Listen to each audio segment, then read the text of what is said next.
உடம்பு புள்ளா வலி, 2 கையும் உயர்த்த இல்லாதாம், கண் பார்வை மங்கள். இயேசுவின் நாமத்திலே இந்த கண்கள் குணப்படுவதாக, கண் பார்வைகள் தெளிவடைவதாக. இந்த சரத்தை கட்டி வைத்திருக்கிற பொல்லாதாவியே, இன் ஜீசஸ் நேம் உன் கட்டை அவிழ்க்கிறேன், விடுதலை உண்டாகட்டும். வலி இருக்குதாம், இருக்கு. இயேசுவின் நாமத்தில் பாருங்க பெருக்காண்டு என்ன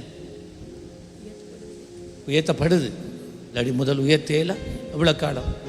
8 வருஷம். 8 வருஷம் உங்களோட கை உயர்த்தேலா? இப்போ லேசா எல்லா இடத்தையும் போயிட்டு வந்தீங்க, ஒன்றும் சரி வரல, இப்போ சுகமாயிட்டா ஆண்டு உங்களை ஆசிர்வதிப்பார்.